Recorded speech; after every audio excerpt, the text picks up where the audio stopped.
Well, a very happy Sunday to everybody on this September. Sorry, Laleen, not November, but September 19th uh, post-service discussion. We are talking today about Reverend Bonnie and Andy Anderson's service, which was titled, oh dear, The Transcending, help me out, because I don't have it pulled up. The Transcendent Power of Heart. Thank you very much. And Bonnie, it is always a pleasure to have you here. Thank you. Yeah. We didn't get a cue going before we started recording, but we've got a packed house. Who wants to go first? And should we just go with tradition? Tradition is nice. Tradition is nice. Go for it, JC. It's all yours. As I wrote the title down, I thought, transcendent. Okay, that's a powerful word. And it is exactly what you talked about. It is the heart that allows us to go beyond. And that's a real challenge. And I'm so glad that Bonnie stuck with it and kept talking about how the heart allows us to go beyond what we know, beyond what we really wish for. So the only thing I've really got written down here that she said was, what do I want more of in my life? Because I'm pretty much, whatever happens, I can deal with it. And that's not using my personal power of choice. So I just think it's a tremendous lot to wrap myself around what you said, Bonnie. Carry on. And do you know what it is that you want, JC? No. It's just recently that I've realized to become an adult, you have to give up wanting to be safe. Whoa. Nobody told me that until lately. That it's only children who need to be safe. And then from what you said, Bonnie, we don't even let that happen because we don't teach them that they're safe and they can be themselves. So, yeah, all things are whirling. How's that for a beginning, Michael? Right. Although I would say, as a professional educator, you know, I worked very hard to help young people be themselves. Mm-hmm. So, yeah. Oh, Bonnie. Yeah. You want to respond to that? No. Yeah. It's just it's so great that you said that, JC, because so many times we don't think about, well, what it is that we want. We're trying to deal with what happens, what comes to us, you know, what other people want from us, rather than what in our own heart we want. Right. And when you tune into the transcendent heart, it can be something really big, you know, or it can just be peace of mind. I mean, that can be a wonderful thing. So it can be as big or as small as you like. And yeah, I mean, Don Miguel Ruiz talks about in the Four Agreements how we domesticate our, you know, when we're young, we become domesticated to society, and we learn that we're supposed to do what other people tell us to do. That's how to, you know, to be happy, or how to get the most approval. And, you know, it took me a lot of years to, you know, unlearn that, probably still unlearning it. Julianne. There's a grave risk at any age to step outside of the things you're supposed to do. Yes. And that we see it with the extreme amount of bullying that we see happening to kids that don't fit in the clique. You know, the squeaky wheel. Mm-hmm. If you're an entertainer, you might get praised for that, but right. in your daily life, as a regular non-celebrity person, sometimes there's big costs to be paid for following your heart. It's not free. Reverend Julianne, thank you. Preach, sister. Go ahead. And Bonnie, and if you have something to say, just chime right in. Okay, Go sure. ahead. Go ahead, Laleen. I love the whole thing, but I really got into the idea of the roommate. You know, I mean, I have conversations with myself, but the idea of taking that aspect of self and making it a roommate, I mean, that just set me off in all kinds of different directions with different conversations, different resolutions, solutions, etc. And I'm going to have a really good time with that. I can tell from now on. Yeah, when I read that, I did that exercise. I imagined that voice coming from, the seat next to me on the table. And I thought, man, I wouldn't let her stay around in my life very long. Yeah. I can't win with her. I never take her to the lighthouse.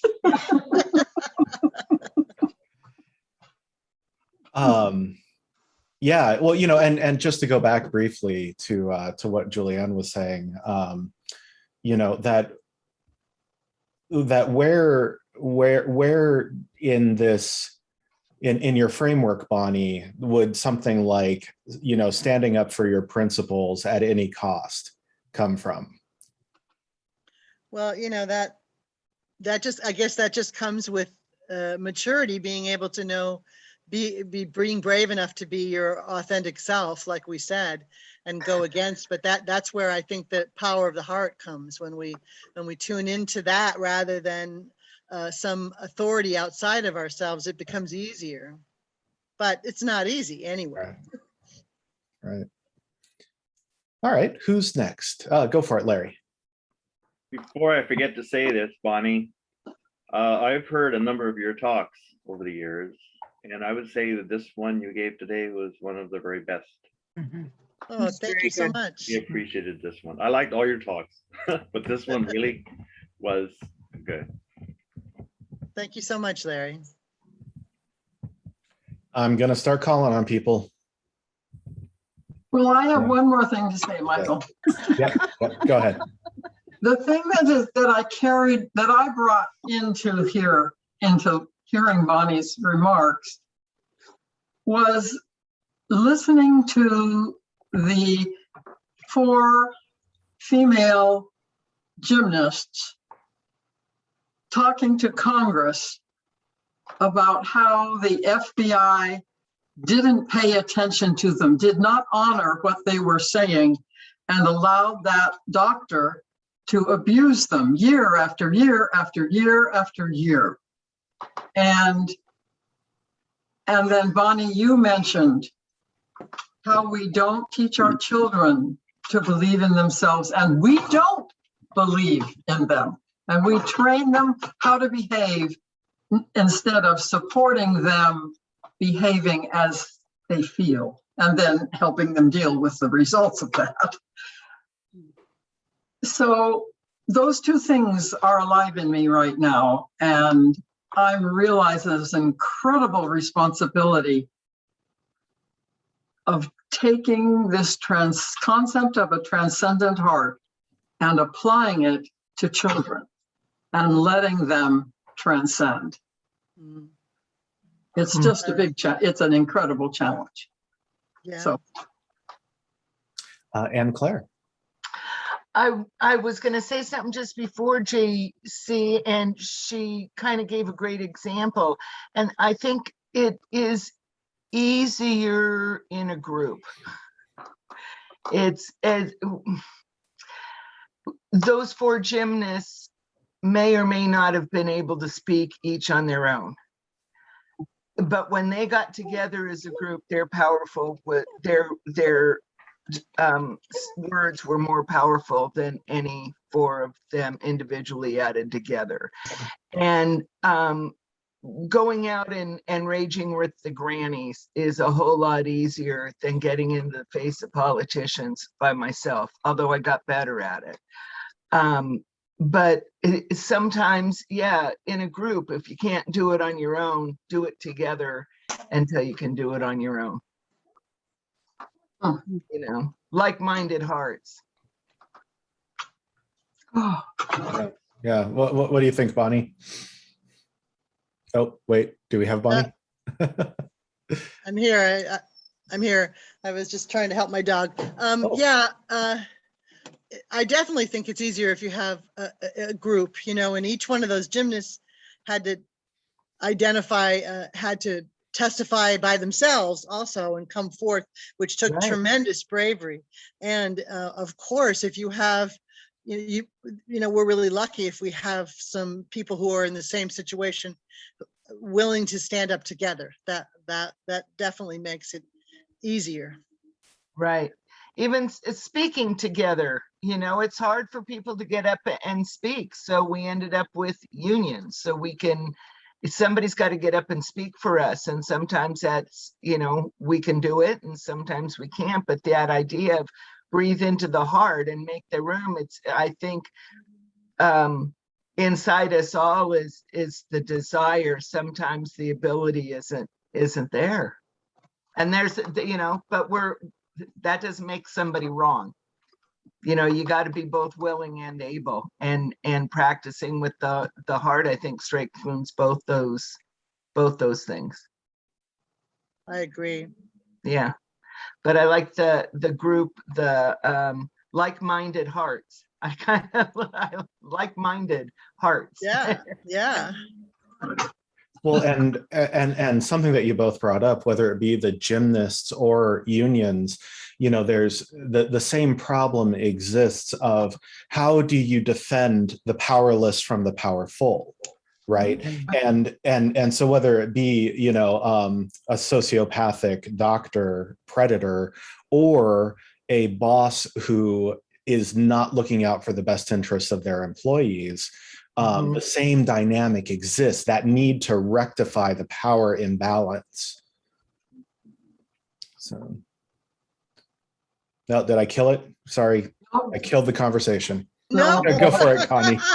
we're thinking, Michael, we're thinking. Yeah. Okay, now we got a couple hands. So let's do Connie, then Doris, then Larry. Well, this isn't a response to what you just said, but it's a response to this whole service. When Andy's saying, when I love myself just the way I am, I can free my power wherever I am. Anyhow, and I saw the film Respect this past week. And that fits perfectly. If you got to see it, it fits perfectly with your talk, Bonnie, because she had to go down so far before she listened, went back to what her heart told her. I mean, it was just a great example of that. And she said, by God, I'm going to do a gospel album, you know, and everyone was like, ah, but that ended up being one of her highest selling albums. But that film, if you're my age and you didn't get to see it, you owe it to yourself. And at 4 o'clock or 4:20, whenever it's on, there's hardly anybody in the theater. Yeah, Andy and I saw it, and there was hardly anybody in the theater, and I hadn't thought of that, Connie, but you're so right, because she didn't become successful till she started listening to her own heart and speaking up for herself bravely, and then, you know, it just took off because people resonated with that. So yeah, Doris. Oh, what I wanted to say was, when you brought up the matter of the gymnast testifying and all, you know, gaining power, that sort of thing, I could understand that perfectly because many years ago I had an experience where I was the only one, and I was defending and protecting my daughter, and going to court and testifying and knowing that like all these people didn't believe what you were saying and acting like they didn't believe what you were saying. It's just incredible. So I can understand where if you I never thought of going as a group because, or there wasn't a group, but I do totally understand that. And I don't know where the strength comes from. It's like it's there, and then you're left sometimes doubting your own mind practically. Good points. Larry. Well, my comment actually dovetails right into the last one in a way. Mhm. I like the play between the idea of the need for making a decision and the need for faith. Yes. They seem to be at odds with each other, but they aren't really. They're really the same thing from different perspectives. And Bonnie, enlighten us, please. I didn't hear the two things. The The two need to decide what you're going to do, that nothing's going to happen until you decide, and then the Right. need for living in faith. living in faith. Yeah. That it's everybody's. We're so individual in that it's really hard to say how we reach that point. But I think when it helps when we get clear with what we want. If we want our own self-respect, or we want to be heard, and then having the faith that we will be heard. But for me, it's been sort of a lifelong journey to get to that place, and just knowing, having the faith to move forward. Where does it come from? I'm not sure, but it comes for me from deep meditation and deep questioning in my heart, because that's what your heart will tell you, right? When you go to your heart's going to say yes, unless, your heart's going to say yes, go forth and go for it. But yeah, that's good to contemplate, Larry. Where does that faith come from? Maybe another way of seeing this would be, we decide what we want, but then the faith, we let go and decide, and let your inner strength decide how. Yeah. How is that going to happen, that thing that you decided? And that's where the magic starts. Yeah. Okay. So there's more comments. But real quick, Connie brought up Aretha Franklin, following her guts, basically her heart. From my generation, one of the greatest artists of my generation, if you guys get a chance, is Tori Amos, who went through exactly the same thing, trying to make her into a pop star and then doing what was in her heart. And, if you get a chance to listen to that music, it's great. We have Laleen, then Connie, then back to Doris. Oh, I did. I raised my hand by mistake. Oh, okay. Not a problem. Okay. Coming back to the discussion where we were, for me, speaking my truth gives me power. And faith comes in when I accept that I may not get the outcome I want, because there may be other things for me to learn, or other people in the situation, if there are others involved, for them to learn.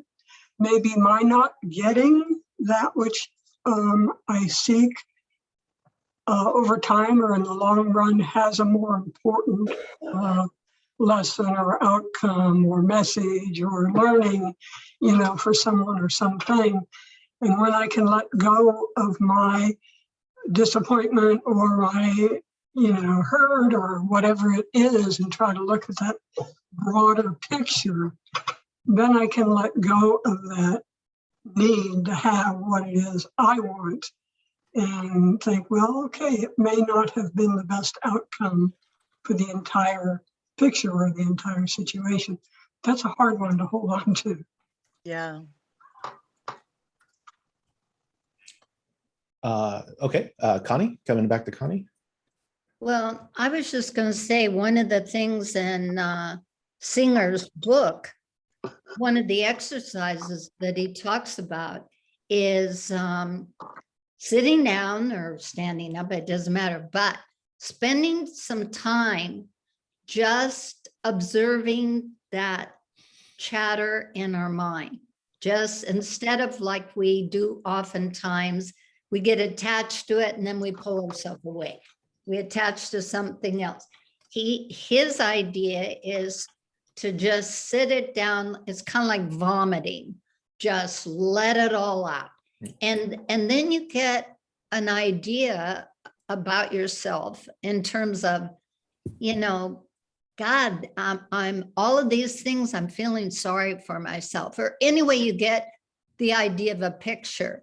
And then in that way, you can go from that kind of to the place of clearing all that out. You've looked at it, you've observed what your brain's doing, then you're just going to sit and see what happens without that.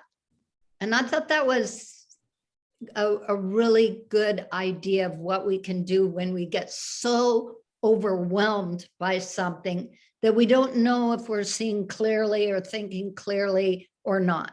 And I think then, Michael, when we do that, then I think we do get, like Bonnie talked about, a clarity. We do get a clarity, and that gives us some inner strength. That'd be my say about that. Wise words.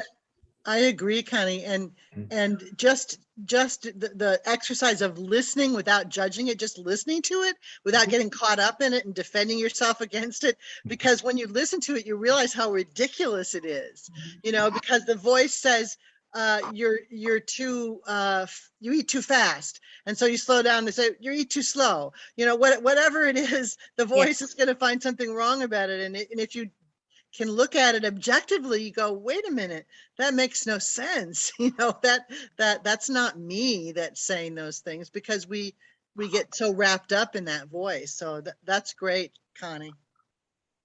I think another insight is by looking at what we judge, you know, how many things we make judgments about.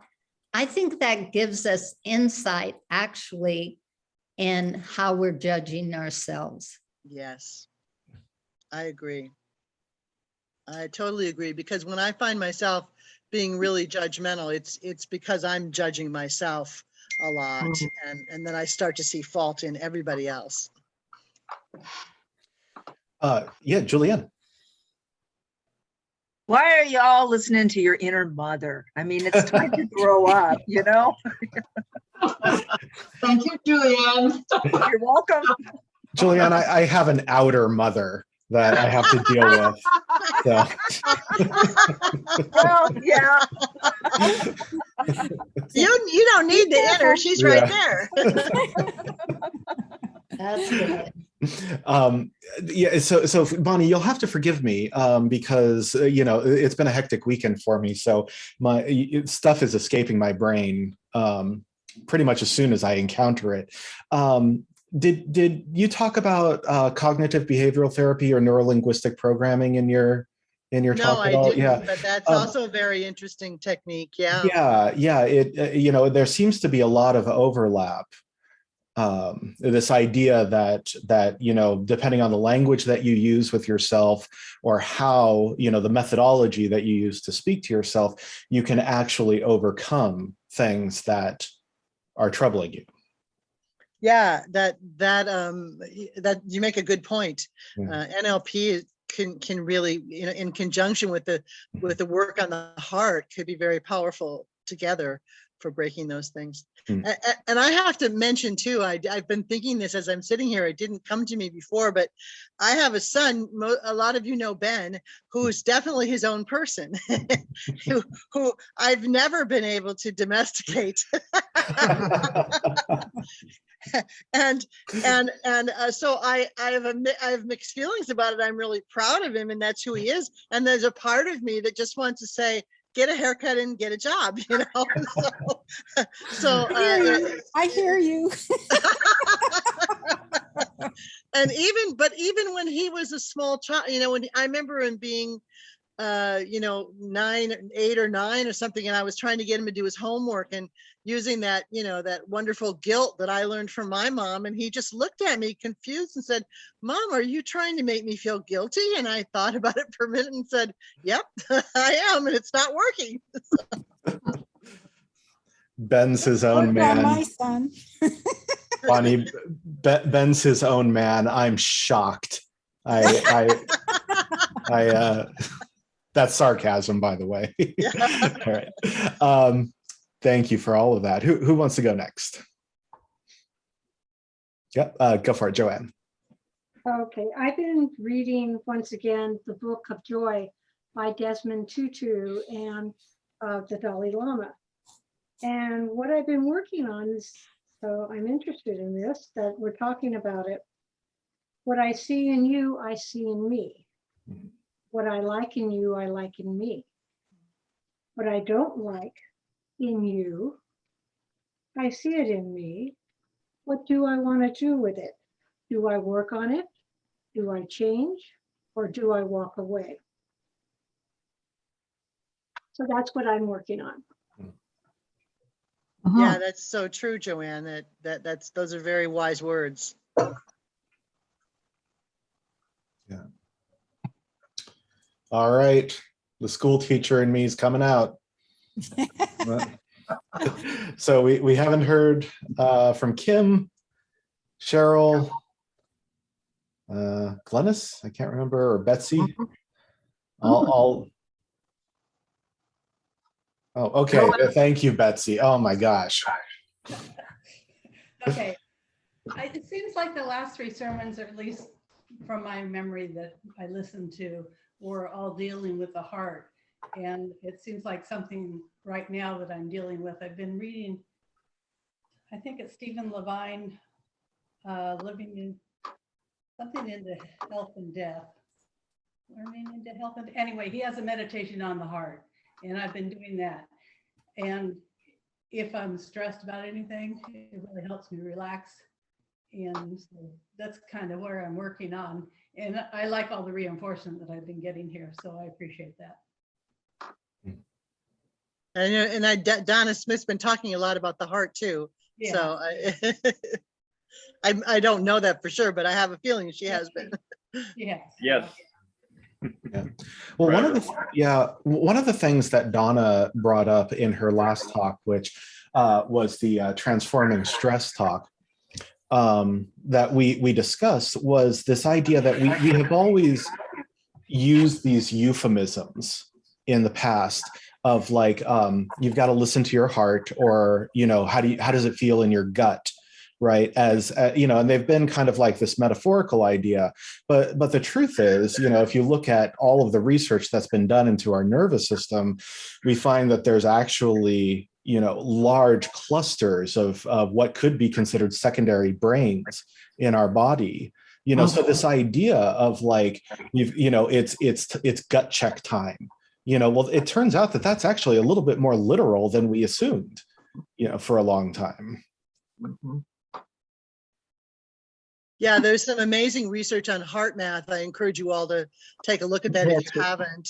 About and I have that book, Anxiety and the Heart, or whatever the words are, and it's really very great. I've actually started sending it to my friends. It's got some exercises of breathing peace into your heart, or breathing whatever emotion in. That's very, very effective. Mm-hmm.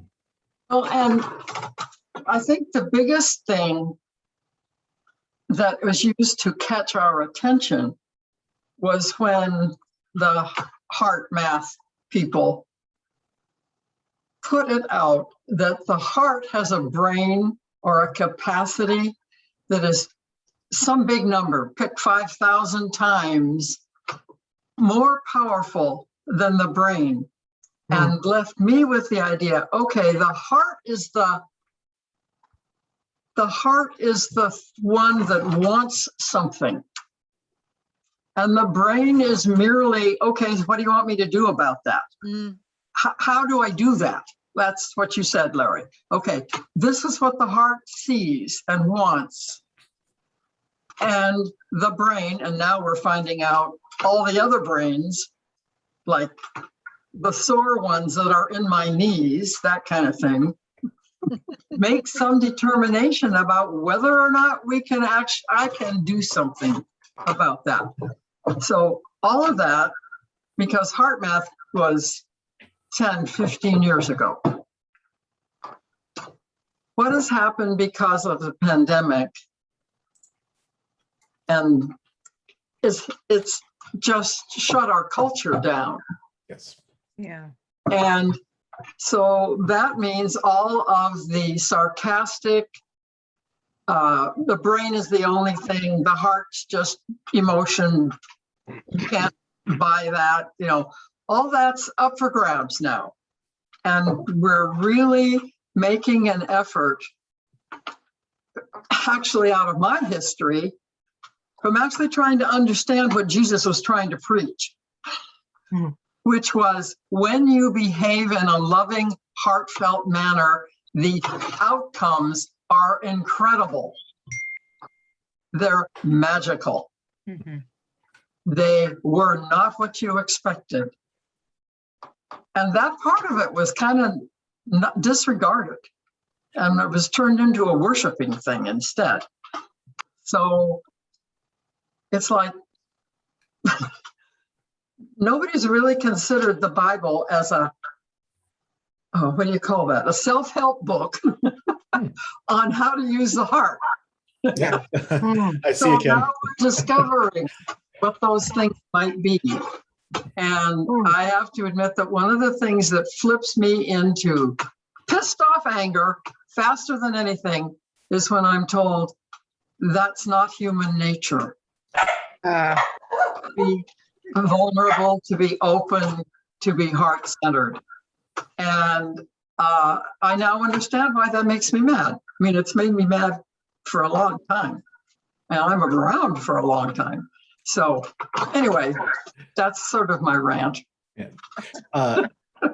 Bonnie, I'll give you a second with that, but just to let you know, we got Julianne, then Kim up. But go ahead, Bonnie, if you wanted to respond to that. Or Andy. Andy's here. Yeah, I just wanted to say Yeah. Andy's here now, and Connie was talking about your song "When I Love Myself," which is such a powerful song. Yeah, it is. Mhm. It is. Yeah, great song. Yeah. Okay. Julianne. I just had a comment in response to what JC was saying. Isn't it interesting how 5,000 or more years ago, the ancient Egyptians already knew that the heart was far more important and powerful than the brain, and we are having to relearn that now. Ancient wisdom. Yeah. Mm-hmm. Yeah. Right. Yeah. Okay. Kim. Well, I think the Bible teaches a lot of stuff that we should really listen to. But I have been really struggling with a couple of things. Well, one's passed, thank goodness. With this week, I had to perform yesterday at my church, and every day this week, I could not figure out what to do. Everything sounded horrible. And I was really struggling with it, and it ended up turning out nice. But I mean, my voice was acting funky when I was at rehearsal after hearing it at piano lessons, and it sounded fine. And I had to stay up late because I have to talk when I do this singing and pray and all this stuff. So I like to have stuff ready for that. But it ended up turning out okay. My other thing is that I could possibly lose my job because of my right to choose something and having a freedom. And I'm struggling with it, and I'm really praying a lot about it, because I think it's unfair to mandate something in a country where we're supposed to be free. And so I'm really struggling with that, and I'm telling myself not to get angry about it. It's in God's hands. And so anyway, that's when you're saying that, I'm thinking, well, okay, I'm not doing good on that area. I've been doing a lot of praying and wondering what I should do. And so hopefully God will start telling me, oh, don't worry about it, so we'll see. But anyway, I really look at the Bible as something that all those stories that are in there, they teach us things. Some of them may not be true. Some of them, I feel they're all true, but they teach you a lot of things that you should listen to and learn from. And Kim, as you listen to your heart and become still, you might say that God speaks to you through your heart, and Yeah. it can be a challenge to get to quiet the other voices and listen to the true message that you're getting. But good luck with doing that. Yeah. Yeah, go ahead, Glennis. First of all, Anne, I have a comment that Like-Minded Hearts, that's a good name for a rock band.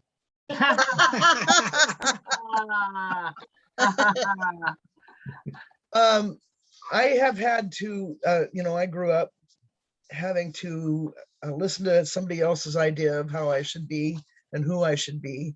And there was no physical or emotional way I could ever do that. So I've also learned since then that the information that is coming to me, that is loving and kind and calm and sweet and everything else, that's from spirit. That's from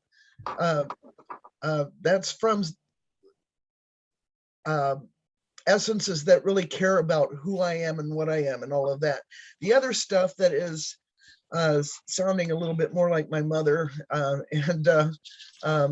negative, critical, and all of that, that is not from spirit. That's not from God. That's not from Jesus. I don't care whatever you think. It's just not from for your good. And I've learned to kind of filter that out, which is an effort on my part. That's a great point, Glennis, because I don't believe that spirit speaks to us critically or in anger or blame or judgment. I believe that it's always love. It's always love. And so if it's not a loving, compassionate voice, then it's probably coming from the ego or however your beliefs are about that. Yeah. But I would think that we could all agree that sometimes a loving, compassionate voice might sound a little bit like you're acting stupid and you need to get your act together now. Right? Yeah, probably. So, so loving compassion can take many different forms. Did you? I think Annie wanted to say. I think you're right. I'm so sorry about that. Oh, that's okay. I was just going to just say that voice, that I call it the still voice. That voice, it doesn't beat you over the head. It's not loud, and if you're loud, you won't hear it. And it's a gentle, soft voice, and it will, if you just become still, I think that's a good way to put it. You need to. You can't be a busybody and hear the voice. So you need to park underneath a tree, and once you do that, it'll speak to you in ways that you will understand. And so that's the way it works. At least that's the way I think that it works. Smart. Yeah, go ahead, Lillian. Thank you, Andy, for saying that.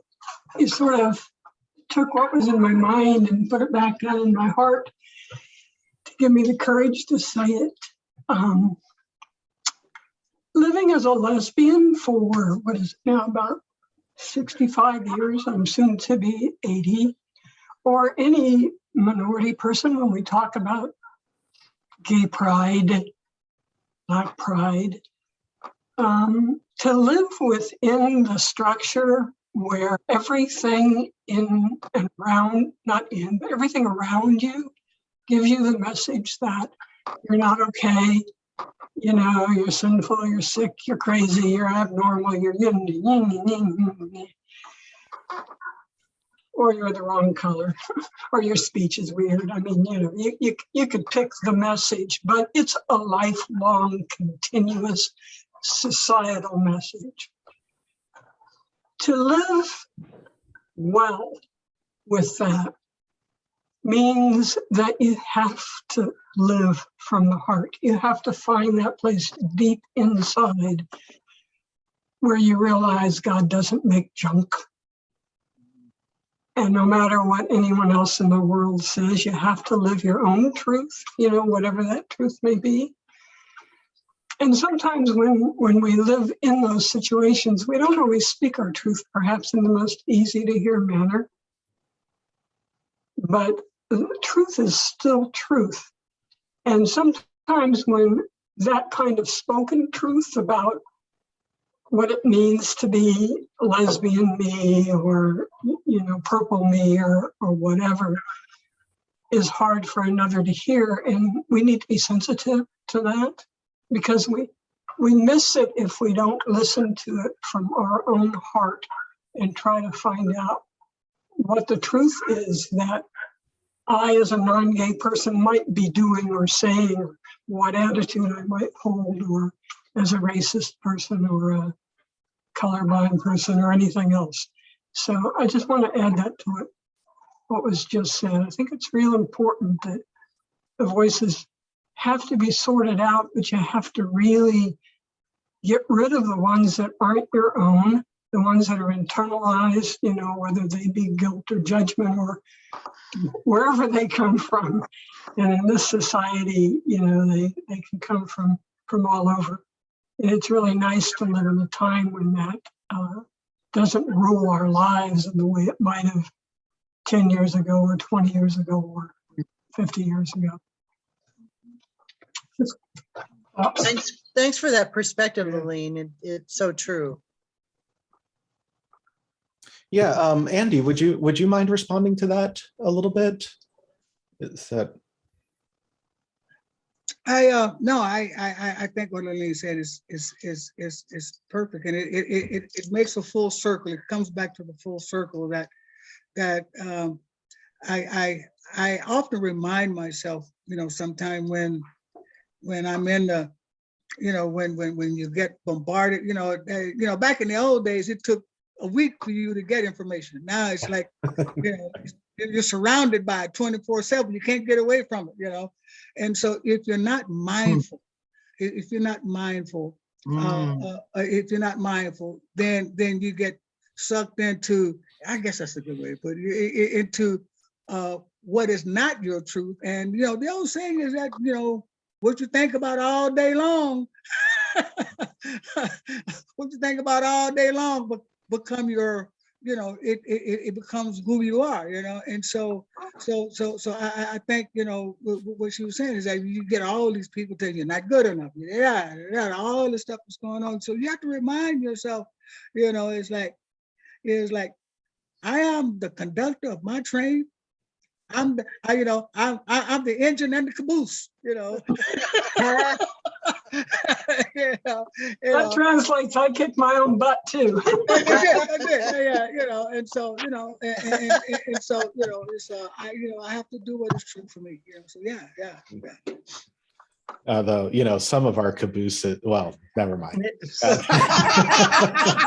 Don't go there, Michael. Don't go there. No, and Andy, sorry, I didn't mean to put you on the spot. It's just we don't always get to hear from you, so it's we could have Andy time. I have a song. Is that it's called "Goodness Time," and it's like every step I take is mine, and it's goodness time, and and the power in that song is that there are some things that you can delegate. That's and right. there's some things that you can't delegate. This is one of those things that you cannot. I don't care how hard you try. You can claim amnesia, but you cannot. That power that is yours. And so that you can't delegate to someone else. You can't say someone else's problem. It's that. So it's like. You can't delegate this one, so you have to step into your truth and say, yeah, okay, let's just do this. Get her done. That's right. That's Reverend Andy the Stoic, right? And let us know when and where we can find that song, because I think that's a necessary message for today. Yeah. Wow. Okay. Yeah, go for it, Larry. There was just another part. I had lots of favorite parts in this talk, but I like the analogy of the dropping the little stone in the pond and then trying to stop the ripples. Yeah. And so what do? You do something and it causes ripples. Well, you can really take this and run with it if you want. Like you could throw a bigger rock in there to try to cover up what you did, you know, or you could wait, or, you know, maybe it's not a perfect analogy, but it's just the idea that it's so much easier to be mindful of your actions and try to get it right the first time. Good point. Yeah. I actually had it, Larry, I had a counselor of mine say one time that Bonnie, you're trying to change your life, like change the ripples rather than starting from the inner source, you know? So we are running a little short on time. I'm thinking Anne Claire might have to finish us out. Oh, I thought I saw your hand go up. Oh, no, I'm No. just thinking on. Yeah, what you're just like, Andy oh, that's a good said. point. Yeah, Yeah, sorry. no worries. Yeah, sorry. Cheryl, please. Okay, after listening to all the things Bonnie was saying about the negative thoughts and people saying negative things, I heard something today. It said in 2019, we had to try and avoid negative people, but here we are in 2021, we have to avoid positive people now. Oh. Oh, very good. Yeah. Very good. Well, just to make sure that people have maximum time before there's a congregational meeting today, so you know that's the priority for today. So we will go ahead and close up. Reverends Bonnie or Andy, maybe you can send us away with a closing thought.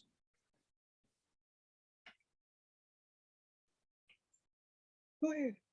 You know, I guess that the ripple that I would like to start is to love myself just the way I am. For Andy's song, is to throw that pebble into the still pond and let that vibrate out to others, and to you know, to let that frequency vibrate out, because when we all love ourselves, we're a lot more kind to each other. Right. Yes. Yeah. Well put. That's a wonderful closing thought. Well. Okay. Joanne. The congregational meeting, am I going to get Yeah, it's a separate message. Yeah. my AOL? I probably I would say contact Julianne. Or you know, talk to me after. Okay. Thank you very, very much, everyone. I hope you have a beautiful Sunday. Reverends Bonnie and Andy, you are an amazing duo, and we appreciate you greatly. Well, we love this great discussion. It was a really great discussion. Good one. Have a great day.